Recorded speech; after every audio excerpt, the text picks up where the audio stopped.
I'd like to welcome Dr. Jason Barrett. Dr. Barrett received his PhD from Texas A&M University in 2004, joining the TxDOT Environmental Affairs Division's Archaeological Studies branch the following year. Dr. Barrett has managed complex regulatory and research-based archaeological projects in Texas, Belize, Guatemala, Mexico, American Samoa, and New England. For TxDOT, he is currently the managing archaeologist for the data recovery excavations at Frosttown in Houston, as well as principal investigator at Dimond Knoll. Between 2014 and 2016, he directed the Texas Archeological Society's annual field school in Columbus, and later served as the Society's president. Jason also volunteers as a professional advisor to the Houston Archaeological Society.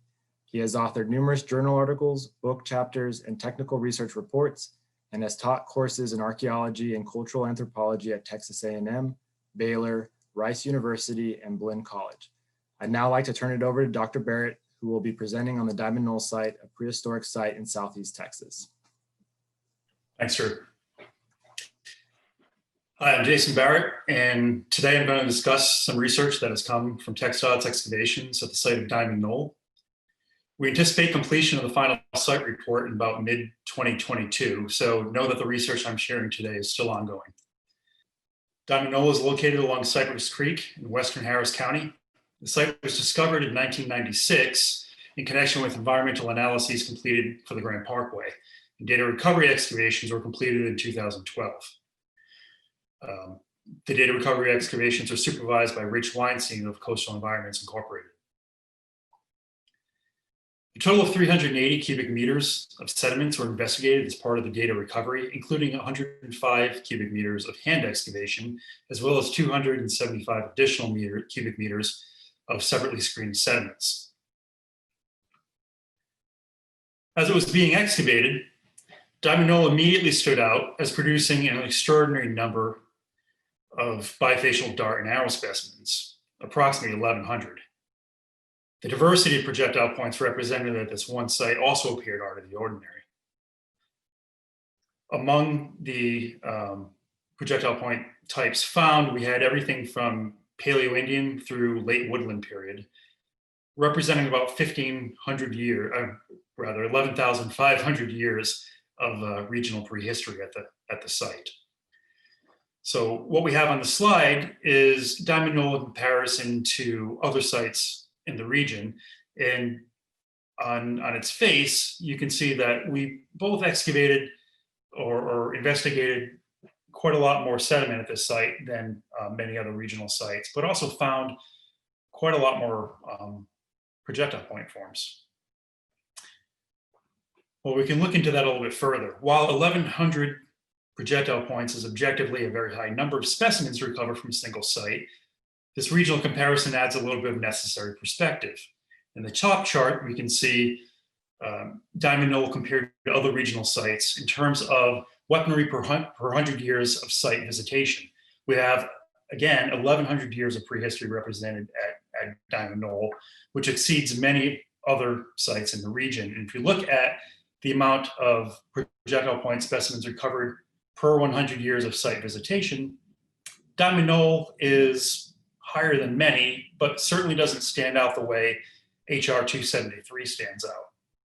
If we look at Dimond Knoll in comparison to other regional sites in terms of weaponry recovered per cubic meters of sediment excavated, again, it falls in the mid-tier. It's not, it doesn't fall as high as, say, LB2, where only 135 specimens were recovered. Then again, only a little over 18 cubic meters were excavated. And what we want to look at here is HR5 and HR7. HR5 looks like it is an outlier. There are many more projectile points recovered here than you would expect for the amount of site excavated. And HR7 seems about comparable to Dimond Knoll. But the amount of weaponry found per cubic meter isn't directly linear. You would expect a fall-off curve as you excavate more of the site and you extend beyond the main area of the site. You would expect to find fewer specimens per cubic meter excavated. So when we overlay a decay curve across these sites and look at them in comparison there, we now see HR5 as falling right on the expected curve, and HR7 falling well below it. While HR 796, Dimond Knoll, is an outlier in terms of how many cubic meters were excavated, how many specimens were found, but also falls above the curve of what you would expect. Even more than the number of projectile points specimens recovered, the diversity of unique specimens represented makes Dimond Knoll a truly exceptional site. An additional 125 specimens from the site of Smithers Lake were borrowed from the Fort Bend Archaeological Society and added to the study to improve the accuracy of type identifications. At Dimond Knoll alone, we have over 75 unique dart and arrow points represented, and that is an outlier for sites in the region. And here we have representative specimens of many of the types that were found. And here you can see the only complete palmeus point that I've ever seen.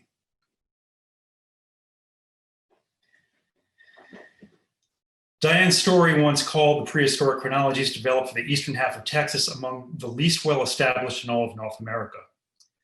The periods that I reference in the following slides relate to a revised regional chronology that we've developed for Southeast Texas. The revised framework takes into account a consideration of an array of environmental and cultural factors, resulting in a more regionally meaningful prehistoric chronology. And the final report will go into more detail on this. So when we look at the projectile point forms present at Dimond Knoll in the Paleo period, what we see is the early Paleo period up until the end of the Younger Dryas event at approximately 11,500 years ago is dominated by plains styles. And that's really true for many of the areas of Texas and North America. At Dimond Knoll, we have Agate Basin. At Smithers Lake, there's Plainview. At Dimond Knoll, we have Hell Gap, we have Dalton. And in the later Paleo-Indian period, following the Younger Dryas, what we have is many central Texas points like Victoria Thrall, we have Berkeley, Wilson. We also have some types coming in from really lower Mississippi Valley, such as Pelican and San Patrice. Central Texas forms are present mostly in the western half of Southeast Texas, and they really start becoming more and more prominent in the Middle Archaic period. At the start of the Middle Archaic, we immediately have Bell, Andice. There's also Nolan, Valverde, Avant, Marshall, Pedernales, Lahita. And those continue through the Woodland period. Regionally specific styles begin in the Middle Archaic period and really take off in the Late Archaic period, and they develop also in the Woodland period. One item of interest that occurred to me as looking at the collection is we have a number of foreign specimens. And in particular, we have a lot of types that are from the Mississippi Valley, either in the upper Mississippi Valley, we have some Ohio types such as Adena and Snyder's. We also have lower Mississippi types, Motley, Delhi, Etley. And these begin occurring with the start of the Late Archaic period, which coincides with the start of Poverty Point in Louisiana. Interestingly, Poverty Point coincides with a period of bison availability in Southeast Texas. An article in the Bulletin of the Texas Archeological Society written by John Lose and others in 2014 expanded on the work by Dillahay in the 1970s. And what it showed is that bison aren't always available in these areas of Texas. They occur in specific periods. And one of these periods starts at about 3,500 years ago, coinciding with Poverty Point. So the normal distribution of some of these foreign types that we have is shown in this slide. And you can see that a lot of them are connected in one way or another to the lower Mississippi, to the Mississippi, rather the lower Mississippi or the upper regions. And in addition to that, we also have a small number of types that are from Western Texas, such as the Figueroa. Well, what is the connection between Poverty Point then and Dimond Knoll? Why do we have so many types from the Mississippi Valley showing up in the late Archaic period, coinciding with the availability of bison in the region? Well, river connections don't explain the whole of how objects moved across the landscape, particularly over long geographic distances. There was also a network of overland trade trails that many early maps recorded. At the time, in the 17th and 18th centuries, the cartographers didn't realize the time depth of many of these trails. But as we overlay them onto the landscape, and I've superimposed here a number of well-known sites, we can see that well-known sites like Spiro, Toltec Mounds, Parkin, Pinson Mounds, Fuchs Mound, Moundville, Jakestown, Etowah, Watson Brake, Cahagan, the George C. Davis site, and Dimond Knoll all fall along these trade routes or along these trails that were recorded on early maps. It's so important also to note that, particularly for the Spaniards, they were told not to create new trails as they were exploring Texas in the 1500s. They were told specifically to rely on native trails that already existed. And the reason is pretty obvious when you think about it. Natives had been here for thousands of years. They knew where water sources were. They knew how to avoid swamps and other areas. They knew where resource zones were. So following the established native trails was the best course of action for the Spanish. And it was only later in the 1800s that you start having new roads develop.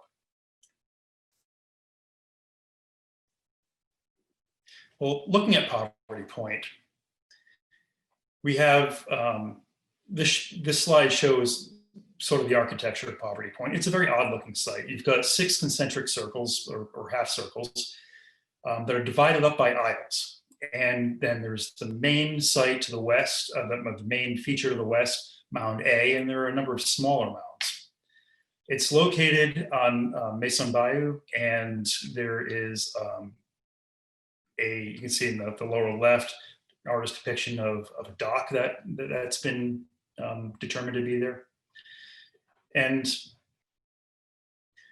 the site hasn't been wholly explained. It has some oddities. For example, there's never been any burials found there, which is odd for a residential site or a site where people are staying at. Usually, burials mark territory or place. And so habitation sites very often have somewhere burials. The aisles have never been explained either, or at least when they have been explained, they've been explained poorly. And here, one of the central graphics I show is there's been an attempt to explain the aisles on astronomical observances, which is common in prehistoric architecture for people to try to determine whether or not portions of the architecture have astronomical meaning. And the author of this depiction has shown that, well, some of the aisles may either point to the summer solstice, the winter solstice, Gamma Draconis, or other constellations. There are problems with this depiction, however. One, the southernmost aisle points in the wrong direction. The aisle points almost directly south, not to a south-southeast direction the way this does. It also ignores some of the aisles, such as the one that is just south of directly west that goes kind of over Mound A. I don't discuss in this the causeway that you can see, but I focus on the 5 other aisles. And with an eye towards understanding whether or not or how Poverty Point factored into trade, I know that one of the important factors in overland routes is river crossings. And many early cartographers depicted these, marked these river crossings. And so I plotted those on a map and then plotted Poverty Point and the directionality of where these aisles go. And what I found is that they point to major river crossings, and these are fairly consistent. We have an 1814 map here of Louisiana showing various river crossings. And what you can see on this slide are the depicted routes, the small lines for trails. And then the red dots show where those trails cross rivers. Let's look at another map, the 1823 Lucas map of Louisiana. The blue dots represent these river crossings.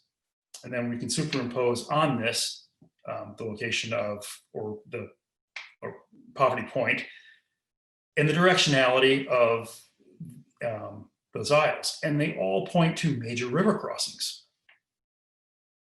Showing this again on a larger scale map, so you can see the 2 northernmost aisles, showing Poverty Point again, the river crossings, and how those aisles point to major river crossings on the landscape. So it occurred to me that maybe Poverty Point represents a logistical base camp. You have an extraordinary number of foreign or exotic items that come from the Southeast United States, coming from areas as far away as Michigan, where you have a lot of copper showing up at Poverty Point, items from the Ohio River Valley area. You have a lot of groundstone coming from sources in Arkansas and also Alabama. Again, we have Poverty Point depicted here and the aisles. And the river crossings that those point to are, in the case of the Northern Isle, the Arkansas River crossing to Western Arkansas and giving access to Eastern Oklahoma groups. And then down from there, the Red River crossing into Oklahoma, and the Sabine River crossing into Northeast Texas, which became the sort of Caddo traces, the upper Coshada trace, and the Sabine River crossing to the Nacogdoches area. And then the southernmost aisle points to the river crossing where at Natchez, where the Natchez Trace coming from Kentucky and Tennessee crosses into Louisiana, and then meets with southern routes that go into Texas through Beaumont. It also occurred to me that Poverty Point may represent a geoglyph. As I looked at the architecture again, it began to resemble something to me. And based on a presentation by Lawrence Lowendoff at the 2015 annual meeting of the Texas Archeological Society on ribstones, which I'll discuss in a second briefly, from the Northern Plains.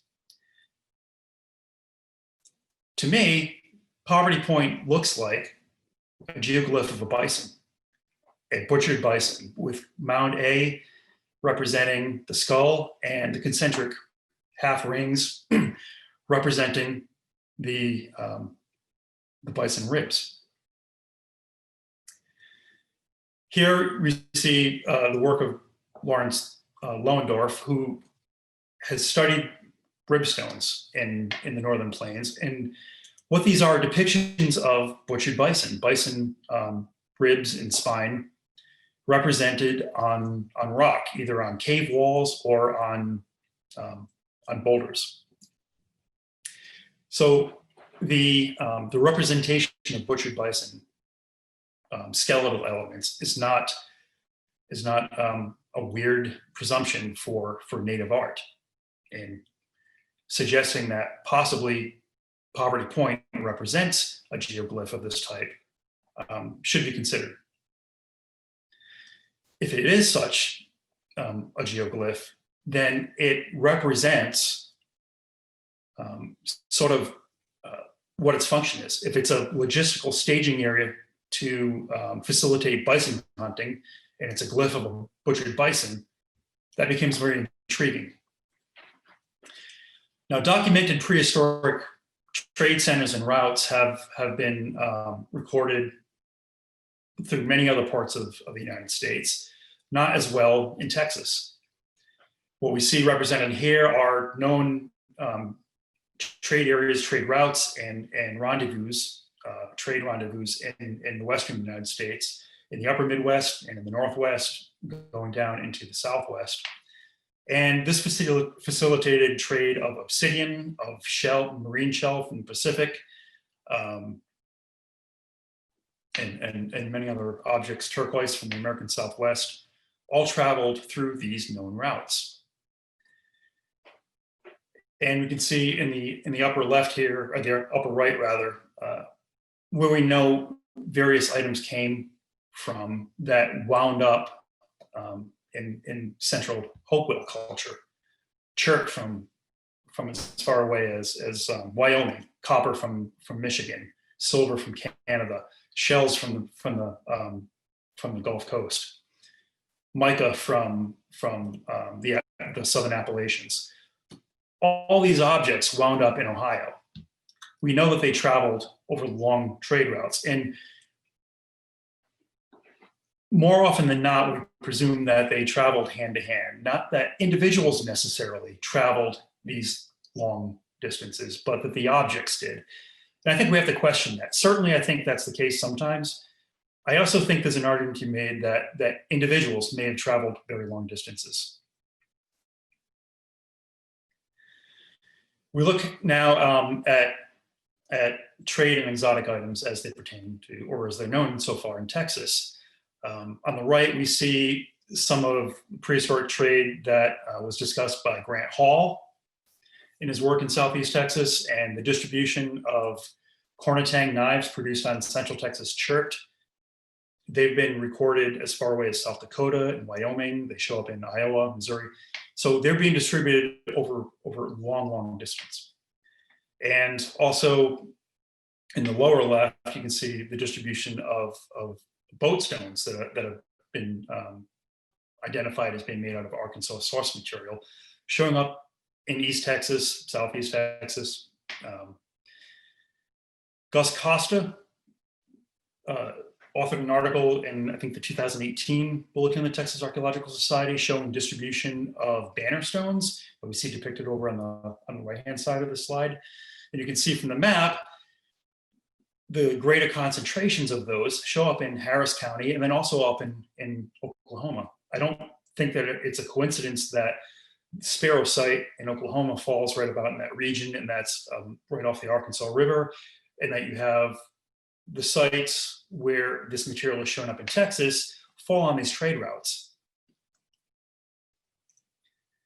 And if we're looking at the distribution in particular of the banner stone shown in the upper right, it's been identified as shown as being from source material in the Talladega Mountains in Arkansas. How does that get to Dimond Knoll? Well, on this map, we can see where the Talladega Mountains in Arkansas, I say Arkansas, I'm sorry, I meant to say Alabama. We can see the source area in Alabama and how that's connected to both Sparrow Mound and Dimond Knoll through overland routes. From the Talladega Mountains, it follows a westerly route, perhaps until it hits the Alabama River, which would connect down to these other westerly routes that flow directly into Dimond Knoll. So the movement of materials and people probably followed both overland and riverine routes. Early Spaniards in their first attempts to explore Texas used a lot of native guides, and they crossed native trails. We have their diaries and personal accounts, and they discuss referring to the diaries of De Leon and Turan in Salinas, to confirm that Indian trade routes connected East Texas groups in the Caddo and the Tejas with Central Texas tribes that they were allied with. And also that included tribes from northern Mexico, from New Mexico, western Texas. They also describe these rendezvous. They describe them as trade fairs.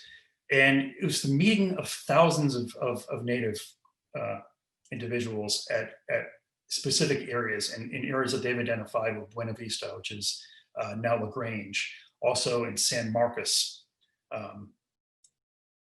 It suggests somewhat regular contact occurred.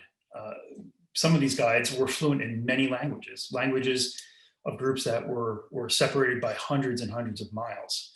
And the reason that you would become fluent in languages of far divergent groups are perhaps you travel to these groups.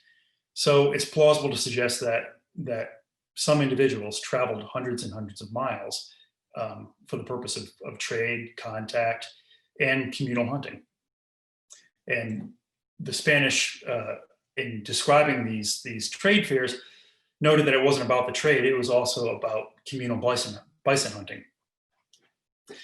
There's a concept or a word, cambalache, and it describes a bazaar or a trade fair. It implies informality, irregularity, and it may be a way to describe these meeting sites.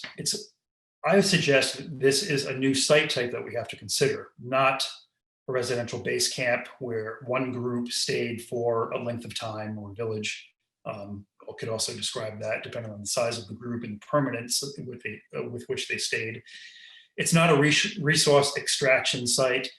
It's a site where multiple very diverse groups came for a finite period for the purpose of a communal activity, whether that be trading or that serving as a logistical encampment area for bison hunting.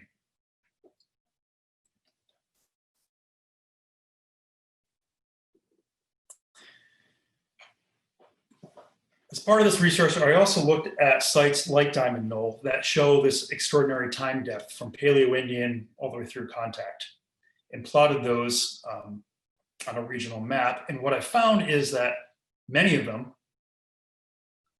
show up on these trade trails, these mapped routes. You can see here in the upper right, sort of blow up of Southeast Texas, and the sheer number of sites that fall along these trail routes. So one critique of the idea that people travel these great distances would be, did it only happen after the horse was introduced? Because that would make it a lot easier. To me, the number of sites of antiquity much greater than the horse, like Poverty Point, like Crenshaw, like Sparrow, that fall on these routes suggests that they predate the introduction of the horse, and that long distance trade also predates the introduction of the horse. The fact that so many of these sites that have everything from Paleo-Indian through contact fall along these routes suggests that these trails have pretty extensive antiquity. Now, old maps can also suggest to us the importance of these routes, and we see a French map from 1718 here. Well, geographically, it has it's wildly inaccurate geographically. What it does show is the location of native villages along these routes, and also in areas where these routes crossed river systems.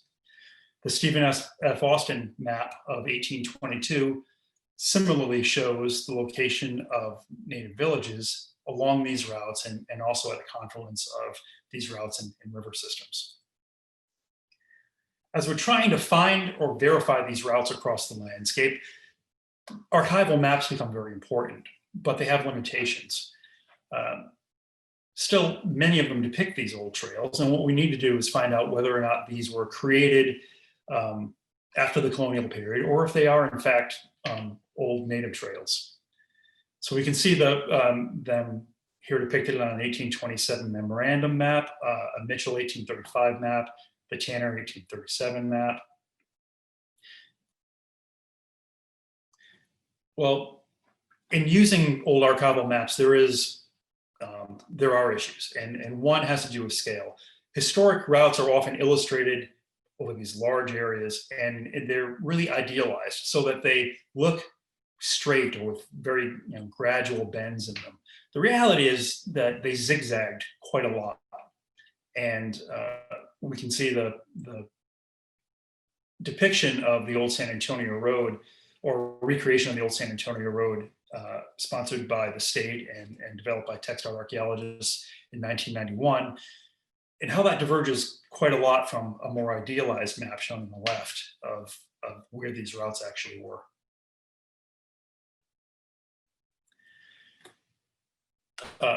At a more finite scale, still a medium scale, we can look at the General Land Office maps. And many of these, particularly for East Texas, show native trails. Some of them are marked native trails, the Cherokee Trace, for example, or the Kickapoo Trace. Some just simply say Indian Trace. And then others have been renamed, things like the Johannesburg Road, or the road that crossed timbers.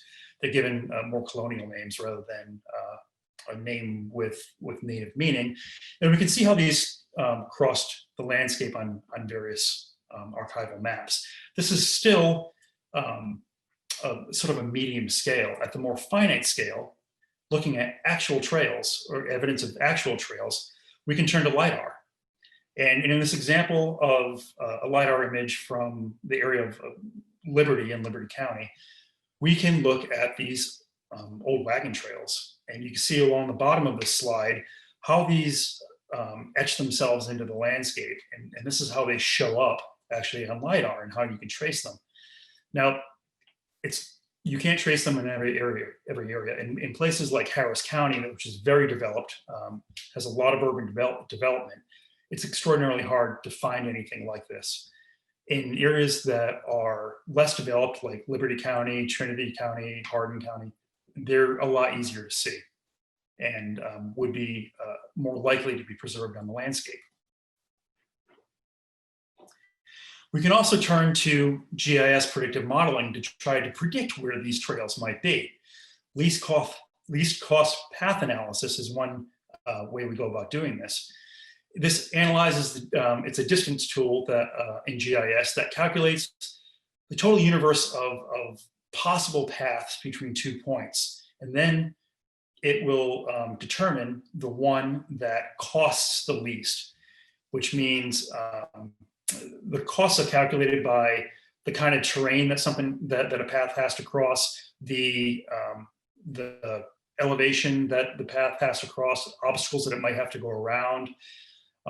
So areas of river crossings that are known to be easier areas to cross a river than others. So you calculate all this into the model, and the model will generate for you the path that is the easiest to travel between 2 points. Common usage of this predictive modeling tool in archaeology are: one, attempts to replicate known paths in order to understand the reasoning behind the creation, and then also attempts to predict the location of unknown or undiscovered paths. And that's really what we're more doing here. Here are some of the things, some of the elements that go into that model. There are time is incorporated into the model, terrain type, slope, distance, river crossings, vegetation type. But there are many other things that aren't factored into the model that may cause it to diverge from actual paths.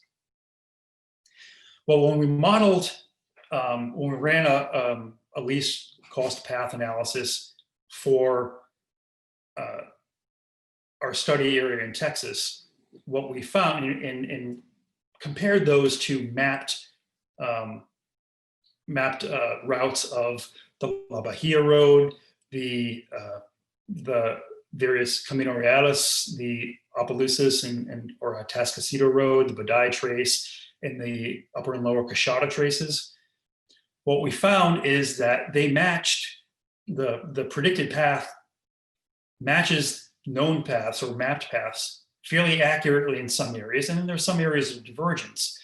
And what we see in this is that it follows the Upper Coshada Trace, more, this is between Nacogdoches and San Antonio, follows the Upper Coshada Trace fairly accurately in the north, diverges from it right around Washington and the Brazos, and then proceeds west over to the old San Antonio Road, which it follows down fairly accurately to San Antonio.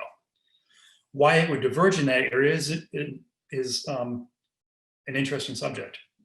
And that area of divergence would be a great place to go and look on the ground for whether or not there actually is a path there.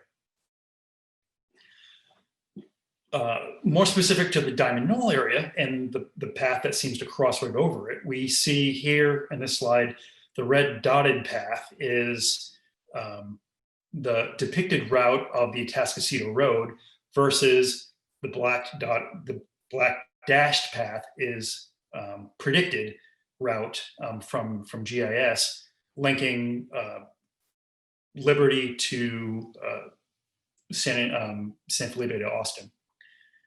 And the two paths are really well aligned. And the one major divergence is in the area of Dimond Knoll, which is in this area of the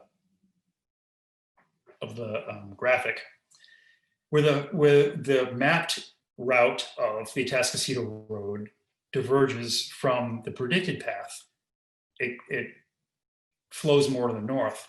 One of the reasons, potentially, is the location of Hockley Mound, the highest point on the landscape in this area, and an area known to hold many prehistoric sites. The mapped path of the Atascocita Road diverges north, perhaps, to specifically hit that point on the landscape before traveling back to the southwest to San Felipe to Austin. So there are these meaningful points on the landscape that may cause a predicted path, the least cost path, from following that route and diverging to another alternative route. Looking how the predicted least cost path modeling looks overall in accordance to the Atascocita Road in the Badai Trace that links Liberty to Nacogdoches. The Badai Trace follows one of the only easily traversable pathways through the big thicket. It's interesting to see that these long duration sites, the sites that have shown evidence of everything from Paleo-Indian through late woodland period artifacts, fall to a large degree along these pathways.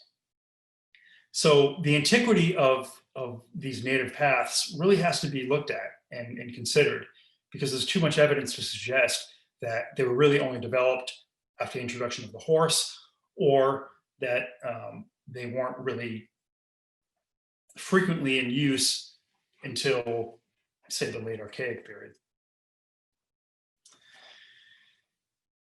Now, looking at least cost path in the area of Liberty, what we have to see is that while there's some accuracy, there's also some divergence. What I've done is, in this graphic, is look at the presence of paths through LiDAR and where they fall in relation to the least cost predicted path. And what you can see is that there are many, the traces probably moved a lot from time to time, and it may have had to do with seasonal flooding or some other reason. So on the ground analysis is always going to be necessary from a focal landscape perspective. If we're looking at overall, a route overall, it's fine to look at a more macro perspective. But if we're looking at specific sites, if we're surveying in a given area, then we really have to look at a finer tool like LiDAR to show us where these pathways might be. So the predictive model has a few benefits, and it also has a few drawbacks. Those are shown in this slide. There's only so much that you can put into the model for it to incorporate. Still, it's a very useful tool. So overall, what I want to leave you with is this summary of what we've discovered to date from the research that we're doing at Dimond Knoll. Dimond Knoll exhibits evidence of having been at least periodically visited and revisited over more than 1,100 years. 11,000 years. I keep saying 1,100. It's 11,000. Dot forms are prolific at the site and reflect varying degrees of external influence by period. Regional types developed during the Middle Archaic about 6,000 years ago. The late Archaic period in Southeast Texas begins with the return of bison to the Texas prairies. And at the same time, Poverty Point develops in Louisiana. And lower Mississippi Valley point types show up in Southeast Texas. My research has led me to believe that Poverty Point may function as a strategically positioned location on the landscape, function as a logistical base camp, facilitating communal bison hunts across the Texas prairies. Its architecture may also represent a geoglyph referencing this function. Now, I think the argument would be stronger if we can show that other areas maybe didn't, like the upper Mississippi Valley, maybe had a paucity of bison available at the time that they seem to be abundant in Texas. But to my knowledge, I can only find that the availability of bison has been studied with this kind of specificity in Texas. So looking at that research across other areas of the United States, I think is going to be important. Dimond Knoll is situated on an overland trade network that stretched across the continent, and it may define a new site type, the Comparative, of an area where groups, very divergent groups, met for a communal function, and in this case, hunting bison together and trading. There are many groups that helped in this research. I'd like to thank Chris Ringstaff and Jim Abbott from TxDOT, also Rich Weinstein, Aaron Phillips, John Lose, Coastal Environments. John is now at Terracon. Roger Moore, also from Moore Archeological. Geoarchaeologists Charles Frederick and Brittany Gregory performed a lot of the geoarchaeological analysis on the site. Archaeologists, bioarchaeologists from Texas State University, Kate Spradley, Laura Springs, and Christina Figueroa Soto assisted when burials were found at the site. And we had generous support through the off-site screening with the Houston Archaeological Society, the Texas Historical Commission, Brazosport and Fort Bend Archaeological Societies, Houston Museum of Natural Science, and various colleges and schools in the area also sent students out to work with us. And that was a great outreach effort for the site. So again, we are currently writing various chapters for the site and doing additional analyses on fauna and botanical remains currently. So we anticipate the site report, the final report for Dimond Knoll, to be out sometime in 2022. And keep checking back. Thanks for your time. Thank you, Jason. And for anyone watching who may have a question for Dr. Beck, please leave your question in the comment section below.